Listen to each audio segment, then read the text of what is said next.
Hello, ladies and gentlemen. My name is Kennedy Chiang. I am an international student from Kenya, as well as a student office assistant at the international office. We have our third session of International Education Week, and we have Rafael from the Philippines, and he will be presenting about his home country today. So, just as a disclosure, this meeting is being recorded.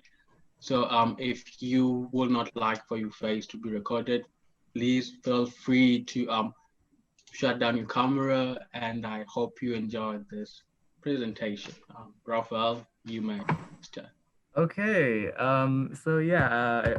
thank you for having me. I'm happy to present about the Philippines. Um, and I haven't been involved as much in school, so I'm just really happy to be a part of something again. So let me just go ahead and share my screen, and I can show you guys my presentation. Yeah, I don't want to go on for too long, but I kind of am a little passionate about this, I guess. All right. All right, give me a second, please. So, can you guys see my screen or is it frozen? You can see it. Okay. So yeah, hey guys, my name is Rafael, and I'm going to be making a presentation about the Philippines, my motherland, my home country, and yeah, let's go ahead and get started. So a little bit about me first. My name is Rafael Liwanag. I'm 20 and I'm originally from the capital, Manila. But I've been living in Dubai and Manila back and forth actually up until I was 15. So I kind of was raised in that both cultures because my mom worked there as a nurse in Dubai. But I moved here in Washington 5 years ago, and I've been living here since. And in 2 of those years, I've been going to OC. I'm actually in the nursing program right now. Like, guys, I'm that Filipino. Like, I had to be a nurse too. Like, I had to do it, like, for the culture. Like, I had to keep the tradition going. So I'm just happy to be a part of the program as well, which was not easy and it was long, but I'm in it and I'm just happy. So you can go ahead and get just like a little information about the Philippines. These are things that you guys might already know, but just happy to get a little bit more specific. So the Philippines is located in Southeast Asia, in Eastern Southeast Asian archipelago, and it's in the west of the Pacific Ocean. It's south of Taiwan, north of Malaysia and Indonesia, and like it's a body of water across Vietnam. So the capital is the Philippines, and it's located in the north of the country. The country is divided into three like island regions, major island regions. So there's Luzon, there's Visayas, and then there's Mindanao. Um, the two biggest islands that you guys see is the island of Luzon and the island of Mindanao. And the country has like under 8,000 islands. So it's really like spread out. It's really diverse. And there's a lot of culture and different regions into this like island, into this country.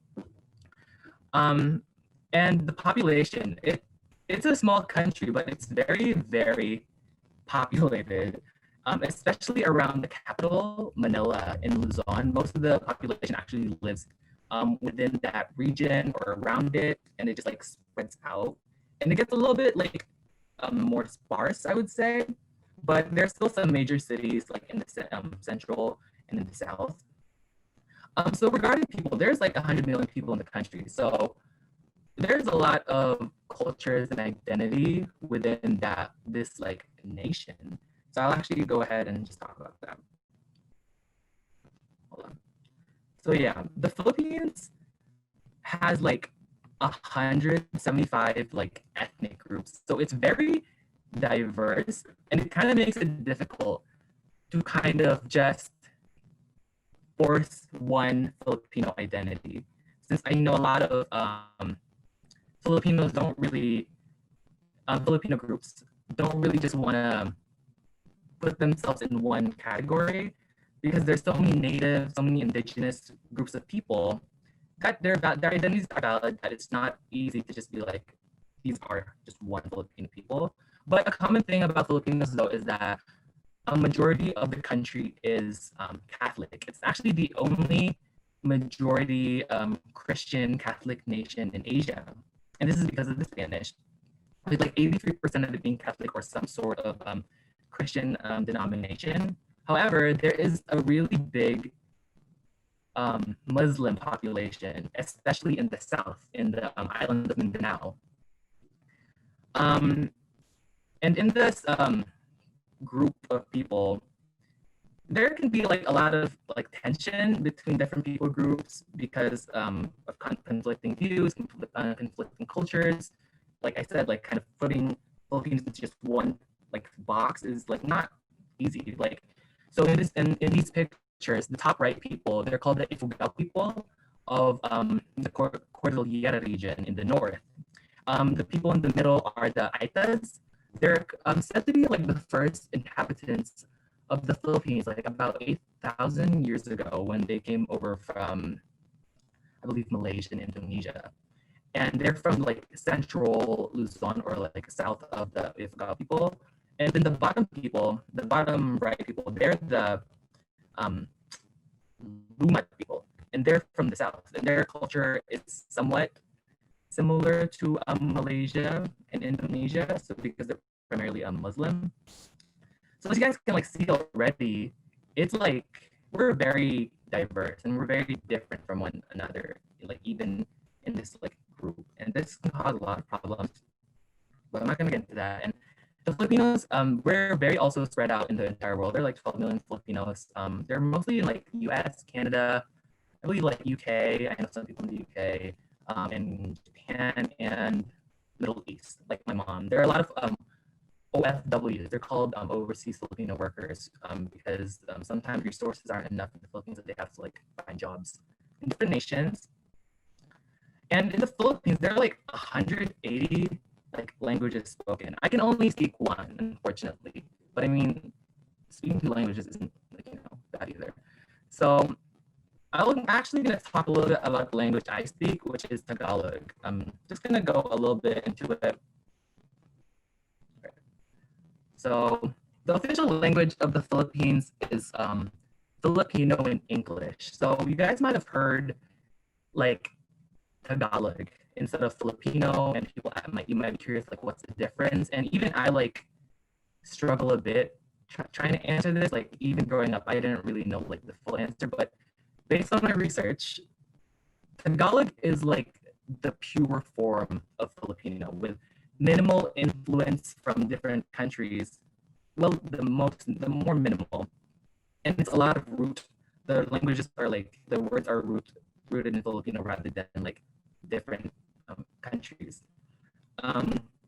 So as you guys can see too, Filipino is very influenced. Almost half of the language is borrowed because of like how the Philippines history is.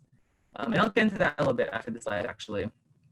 The language is now like easily influenced. Like you can kind of mix Tagalog with English. I know a lot of, back in the Philippines, a lot of Filipino Chinese people, they mixed Filipino and Chinese. So it's really mendable, to say the least. The language is actually primarily gender neutral, which I think is really nice. There's, like I said, a lot of influence and words that are now gendered, but the root of Filipino is very gender neutral. And this will kind of goes back to Filipino history as well. So the word Tagalog actually came from the saying Taga-ilog. And this is when the Spanish came over and they arrived in Manila, they noticed that the local population were speaking a certain language, and they started referring to them as Taga-ilog, or from the river, and in turn, they just called them Tagalog. And this is like in the north, so kind of making the whole country like speak Tagalog or Filipino, like I said, is a little troublesome with some different people groups because it kind of forces them different like identity and language. But I mean, I won't get into that too much. It's just a little interesting thing about Filipinos. And here I'm just going to show some influences in the Filipino language. doing like my research and like finding some of these words, I'm not gonna like read them all, but no, but I just want to show like even I didn't know some of these words were actually like borrowed from like Malay, like Arabic, Chinese, and like Sanskrit. Like I was actually kind of shocked because like my whole life I thought these were just like Filipino words, and the fact that they're actually not really entirely Filipino is a little shocking. Like if you were Filipino, and you understand, you can see like the word ate, which is like older sister, is actually like derived from like Hokkien and like southwestern Chinese, and like wine is actually like Arabic, and like it's just it's just really interesting because like I know a lot of Filipinos don't know this either. But I want to like talk about one saying in Filipino that a lot of people in the country are like kind of aware of, which is kamusta ka. So kamusta ka means how are you? But the Philippines doesn't have like a hello or like hi. So we just kind of greet each other with, you know, either the English version or with kamusta ka, or just like simply how are you? So um it's actually derived from the saying como esta. And como esta was introduced by Spanish, and they kind of just forced it on the people, which I think is just really fascinating. And we just say like mustaka or like como es or like kamustaka. We don't really say like kamustaka really. Anyways, so I'm going to talk about the history now. Like this is actually what I'm really excited for. The Philippines history is so complex and complicated and kind of neglected in a way. So I'm just gonna touch up on it and just like go in like the um just like highlight like the points. But prior to like the Spanish arrival, the Philippines had their own civilization already. They had their own form of government, they had their own advancements. But and they were actually very gender neutral, and this is why the Philippines is a very gender neutral country now. Like I know a lot of women had positions of power, and they weren't seen, and gender wasn't seen as like a hindrance for like, it wasn't seen as a hindrance for why you can't do a job. So they actually traded a lot with the Chinese and the Arabs, and because of the Arabs, they actually introduced Islam to the Philippines. So Islam was very predominant in the Philippines in this time, but they had their own like kingdoms, like their small kingdoms, like their own religion still, and their own beliefs. So in the 1500s, Ferdinand Magellan landed in central Philippines, and he died, and he was killed by like the local population.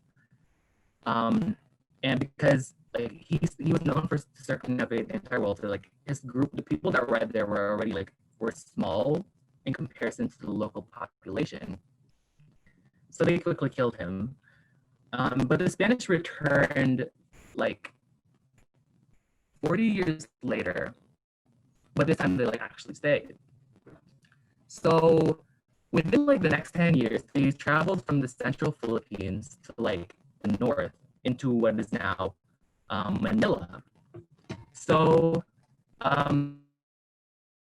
they landed in Manila and they established themselves there. And this time they like forced Catholicism into like a lot of the natives and kind of took ownership of the land now because, you know, colonization. Because the Filipinos were known, it was noted that the Filipinos were very like welcoming of the Spanish, welcoming of the Spanish, and like the Spanish kind of took advantage of this. So yeah, they took advantage of the land and they kind of controlled the people now, and they took advantage of their resources. This is because like trade with Mexico, so they wanted to have close proximity with like China and Japan at this time, so I believe, and also the Spanish Empire. You know, the Spanish Empire. The fun fact, well, it's not a sad fun fact. It's actually kind of a sad fact, but the Philippines is actually named after King Philip of Spain, which was the king of Spain in the 16th century, and the name just like stayed. There are a lot of debate whether the Philippines should like change its name, but it's a very complex issue that involves like a lot of that has like a lot of political sides to it. But I'm just used to the Philippines, honestly. I mean, I want to change, but I mean, it's really complicated. But the Philippines, the Spanish stayed for like 300 more years up until the Spanish-American War. So the Spain actually colonized the Philippines like 33 years more than Mexico. And this kind of, a lot of people wonder why Filipinos don't speak Spanish. I even wondered that myself because I'm like, Spanish is such a cool language. But I found out the reason why is because when the Spanish arrived in the Philippines, even though they took control of like most of like the country, they came in small groups compared to the people that came to Mexico. So Spain was an ocean away from Mexico, but the Philippines was 2 oceans away from Mexico. And it was away like the Pacific Ocean. So it wasn't easy, it wasn't easily as accessible. And the Spanish too, they saw Spanish as a wealthy language. They didn't see that the Filipinos were worthy of speaking Spanish. So it wasn't actually forced, which is kind of strange because they forced a lot of things, but not Spanish. I also believe the Philippines is just also heavily populated regardless. So it just would have made things, it just wasn't worth it, I would say. So in the 1890s, when the Spanish Empire was getting weaker, America, which was starting to become like a world superpower, they got into a war with Spain. This is the Spanish-American War. So this is where it gets interesting for me, at least. America wanted control of the Spanish East Indies, which is Cuba, Guam, the Philippines. So they told the local Filipinos who've been wanting independence for decades at this point that Filipinos, if you guys fight on our side, we win, we will grant you freedom. And the Filipinos, they recognized that that America was like powerful. They fought on their side, and then America won. But what ended up happening was Spain ended up signing a treaty that handed the Philippines, Cuba, Guam over to America, and America now owned the Philippines.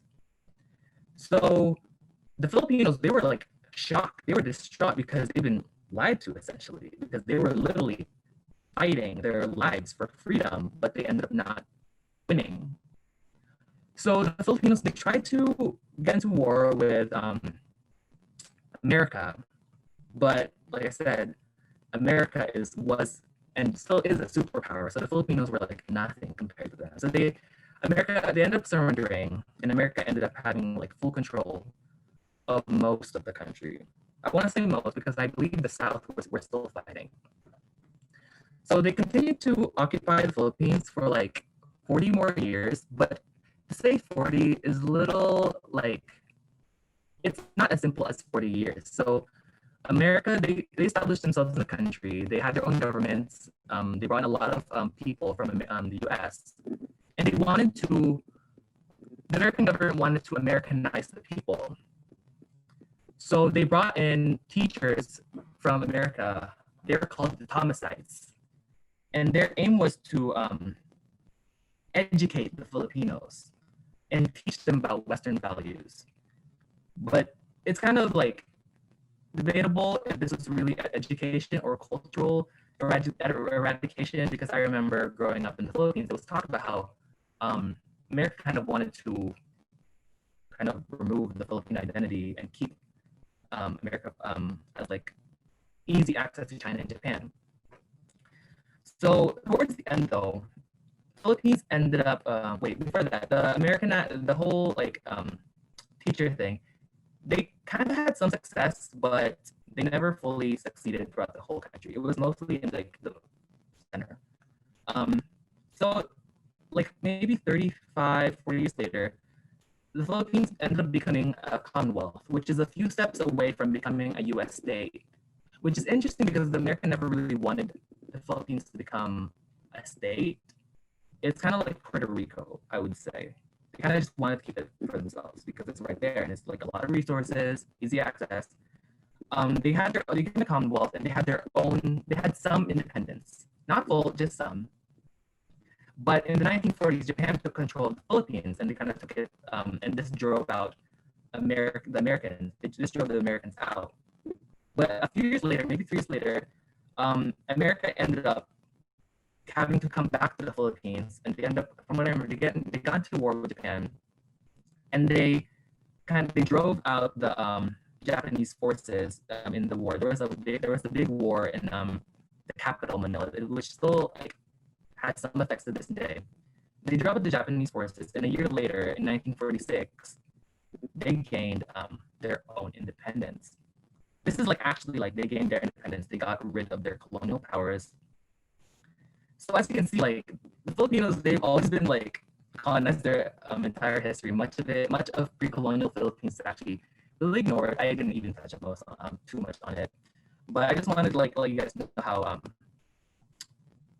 interesting the way the Philippines history is. So I'm gonna talk about. Sorry. Talking about sorry.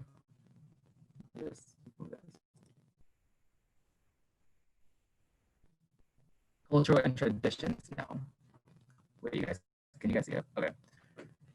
So some cultures and traditions, one big part about the Philippines is the fact that family is such an important factor into the Philippines' culture. Like elders like are super respected regarding important family decisions. The family is always like kind of, they have to be consulted. They can't just be ignored. Like when I moved here, and like I realized how much independence and being on your own was like encouraged. I was kind of like surprised. One thing with the Philippines when you meet elders is this thing called mano po. So what happens is when you meet someone older, significantly older, or if your kid like an adult, you have to grab their palm with your hand and you have to bring that hand to your forehead. This just shows that you respect them. You recognize that they're an elder. That they should be respected. A lot of adults though kind of take offense to this because they're like, "Are you calling me old?" And they're like, "Don't do that to me ever again." It's funny though. But yeah, this just shows to how elders are seen in the society and Filipino culture. Regarding food, I kind of didn't know how to like just mix Filipino food into just like a few points because like I said earlier, the Filipinos, we're very diverse and it's not fair to just kind of put us all into one category. But I will say though, rice is like a really important like part of everyone's meals. Like you have like you eat it with breakfast, lunch, dinner. Moving here, that was kind of strange to me that like you guys don't eat like what you guys eat it with. Like it's weird to me, even to this day, it's so strange. You eat it with every like main dish, or it's called ulam. Regarding Filipino cuisine, the one thing I will kind of generalize is it's not as spicy as other like Asian countries, and I think a lot of people kind of know that as well too. I think that's just interesting because like I noticed like looking at the foods I eat, they're not really like spicy. It's very salty, but it's not very spicy. And the way Filipino cooking is, and the way cuisines are, it's very influenced a lot by Spain, China, I believe India, and a lot of Arab nations that they had trade with. And we still kind of see some of this today, like how we cook food.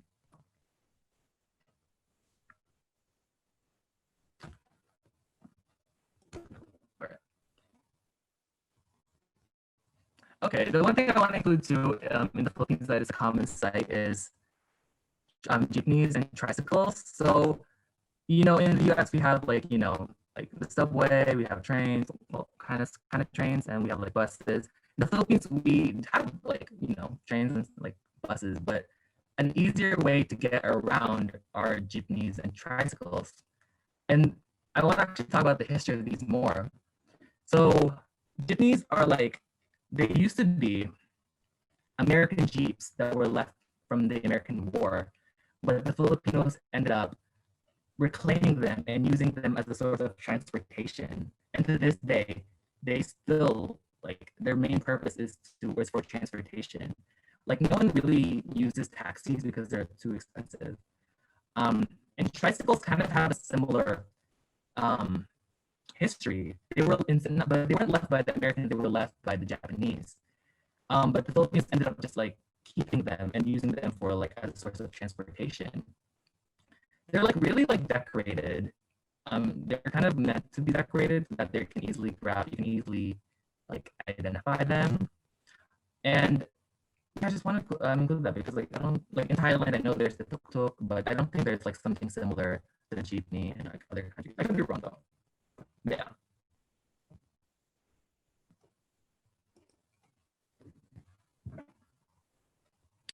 Okay, a fiesta. One of the most Filipino things that I feel like I have to include are the traditions of fiesta.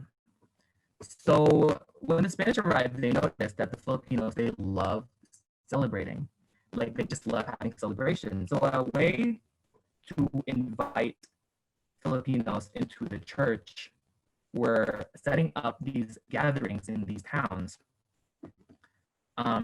and inviting all these like the local population and bringing them to like the church because they saw like the whole celebration as like a joyous thing.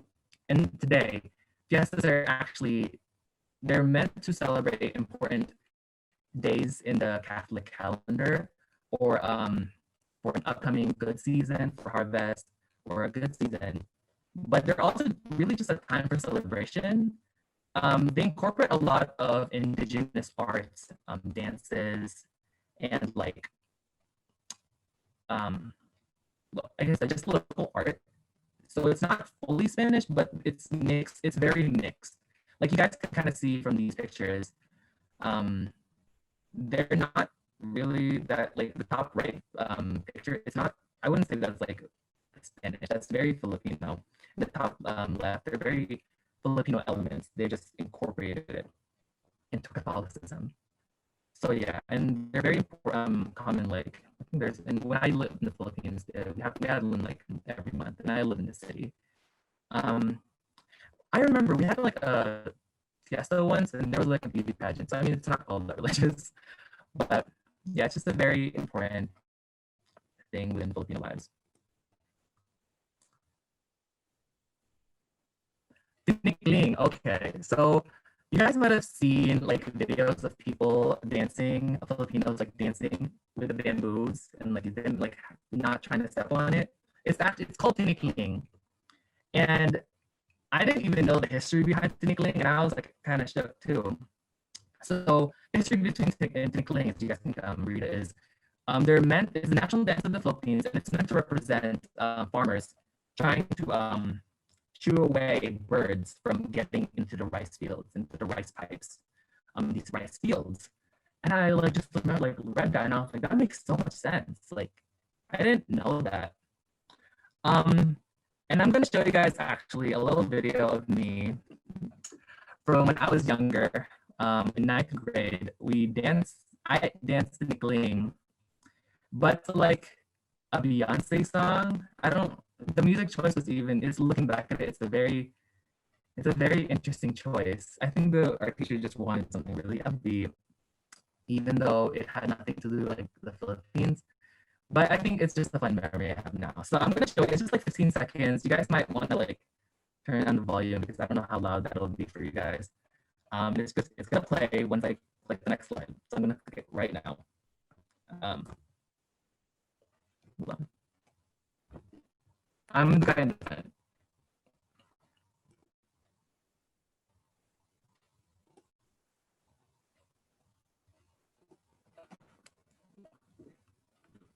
if it loads.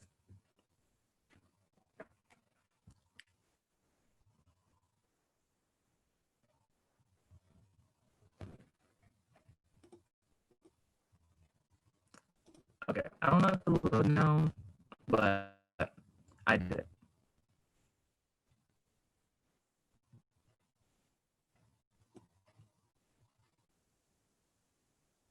Wait, did it freeze?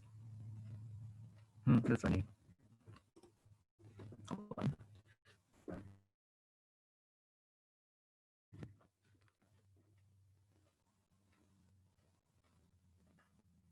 Yeah, I think it froze, but I'm gonna find a way to skip it then. You may want to unshare the screen once and bring it back. Oh, maybe it's getting there.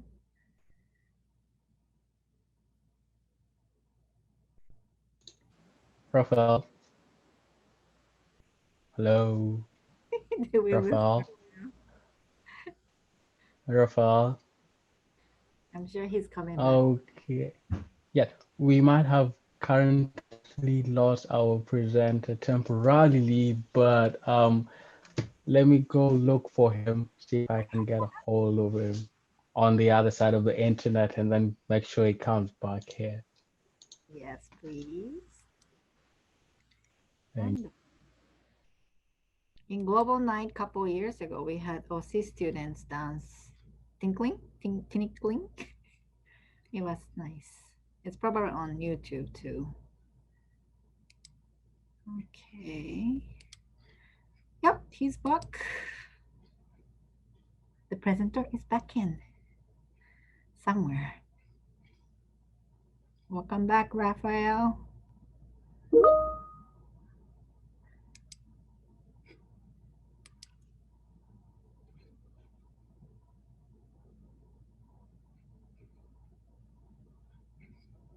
Did I lose him? Oh no, he's there. You gotta unmute. That is so funny. But I guess I'm not gonna show it. But just know I did it. It was fun.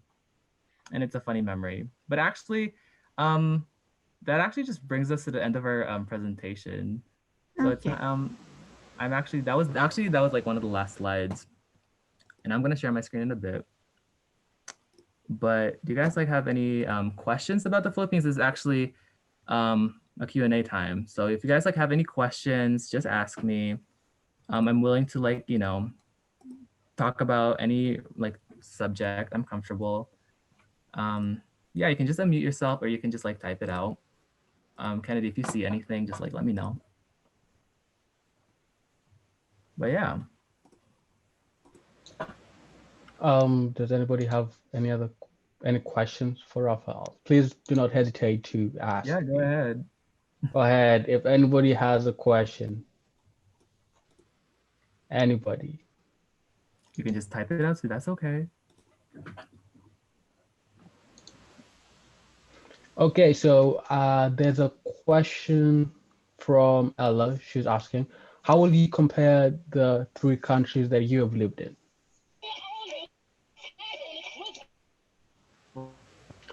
That's a great question, Ella. Thank you. It's really hard to just like kind of honestly, they're very different countries, and it's not my experiences in all of them were really different. Like I have very different attachments and memories that I have to like each country. I will say though, I think the most different country I've lived in was the UAE because even though, or like Dubai, because even though it was relatively modern, it wasn't as progressive as the Philippines or the US, which is okay. But I think some of my experiences there as like an over like one of the Filipino people there, it was interesting. It was very hot. Like some summers you turn on like the cold like water in the faucet and like boiling hot water comes out. And that wasn't really fun. The Philippines was very wet, but like typhoon wet, not like oh it's raining today. Like no, there were typhoons like every day. Every day, not every day, but like they were happened like yearly. The US, I would say, as like from the countries I've lived in, it's the most like progressive. And you know, being that the US is really fast paced, I think that's what kind of contributes to that as well. So yeah, I have very different attachments and feelings about each country, but they hold a special place in my heart anyways, regardless. Thank Oh, you and so the much. UAE was very sandy. Like we had sandstorms like very often. But yeah. Any other questions? Thank you so much for answering that question. So, Raphael, today's your lucky day. I was able to pull up your presentation, and the tinkling plays on my side. Yeah. So I will share my screen, and Okay. I can. So if you could stop sharing yours, and Oh then I yeah, could you can share just share mine. your you can just share your screen and like yeah, I don't need to share my screen after. Okay. So it's a little bit loud, everybody. So grace for it, and this is it.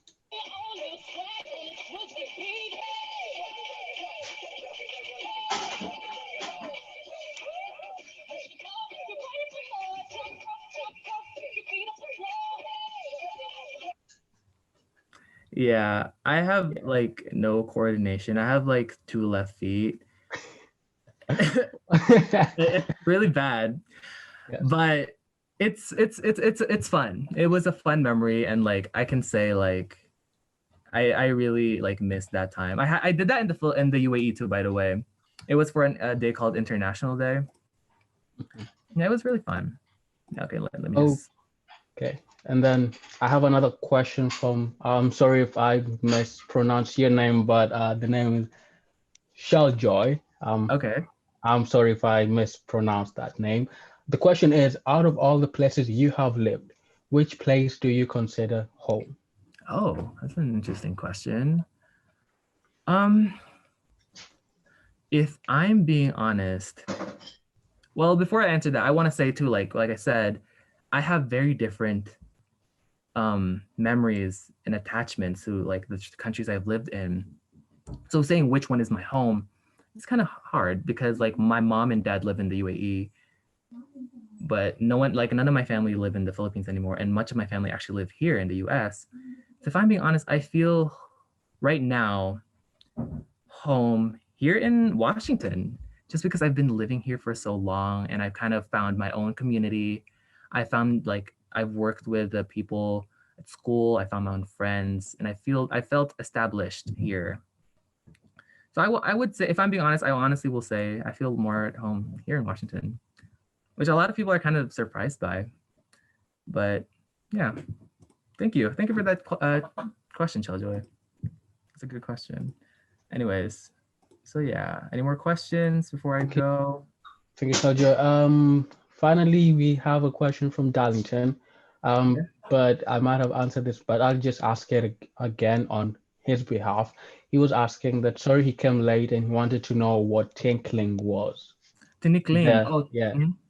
the So dance. Tinikling is the national dance of the Philippines. It involves two people in the middle or just one, and then two people on this and sides have to hold the ends of bamboo sticks, and they have to lift up and like kind of jam it to the ground. And the person dancing in the middle, they have to dance and step in between the bamboo sticks when it's not together. So yeah, so it's like yeah, I kind of have to like bring it down. You bring it together, and you make like a certain beat or like tune to it. And yeah, it's really fun. If it's simple, if it's hard, it's fun to watch, not to dance in. But yeah, I hope that answers your question. So before I end this presentation, I just want to bring awareness to the typhoons that are happening in the Philippines right now. In the past month, the Philippines has experienced three of its worst typhoons that it's had in decades. And a lot of Filipinos' lives are being lost, and a lot of towns, major cities, towns, and like municipalities are being flooded and drowned. And like help isn't easy for a lot of these communities, which are very like tiny and poor. So I just want to raise awareness about the Filipino people and just let their struggles be known too, because this isn't like this is a reality for a lot of Filipinos. I've experienced typhoons in the Philippines and I've experienced a lot of flooding, but I haven't experienced flooding like major flooding because I lived relatively safe. So I was privileged enough, but I know a lot of Filipino people aren't. So I just want to bring awareness to that. And if any of you are willing to like donate, just do like research. Just be careful, but I just want to bring awareness to this. So thank you. Thank you so much, Rafael. So yeah, that brings it to the end of our presentation. Maraming salamat. Here's a Filipino proverb about remembering your ancestors and your heritage, your mother tongue. In English, it kind of sounds a little foolish and silly, but it's deeper in like Tagalog and Filipino, guys. Trust me. But as someone who kind of like struggled a bit with my like cultural identity being from like living everywhere, kind of finding myself, it wasn't always easy, but it's really worth it. Just like remembering your roots and where you came from. But yeah, that brings it to the end of my presentation. Maraming salamat again, and thank you so much for having me, guys. Yeah, we had like a little glitch a while ago, but I'm happy I was able to go back in. But yeah, thank you so Thank much. you. Thank you so much, Rafael. I And appreciate you guys' time. yeah, and from just reading the last slide on your presentation, just leave it hanging. I think this is very important for all international students who are here and also non-international students. You always have to know your mother tongue. You might be in the United States for a while and you might not talk your mother tongue every day, but practice, because once you let go of it, you're letting go of a piece of your soul that you might never get back. So it is very, very important that you have it with you wherever you go. Thank you for your presentation, Rafael. This Thank was a you. really, Of course. really good presentation. I enjoyed the whole thing from the start to the I was like, end. that's reassuring to hear. Thank Yeah, you. thank you so much. Mhm. And so before we go, I would like to say that this for today, this is our last presentation for today. But tomorrow we have two presentations in line for you. One of them will be a cultural presentation about Nigeria by Darlington, and that will be at noon PST Washington time, and the link is in your chat box below. So if you would like to join that session, please make sure you register on the link given below. After that, at 5 p.m., we will have another presentation by Quan, Taste of Asia, Vietnam. He will be showing us how to make a Vietnamese dish. This is also in collaboration with the Residence Hall and the directed here, Kali Darlin. If you are interested in joining any of those two sessions, I have the link on in the chat box. So please do not hesitate to sign up for any of them. If you have any questions, you can always ask before we get going for today. So the floor is yours for any questions, any final questions.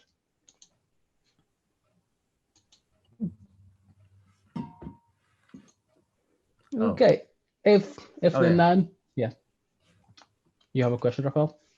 What? Oh, no, sorry. No, okay. If there are no other questions, this is it for today.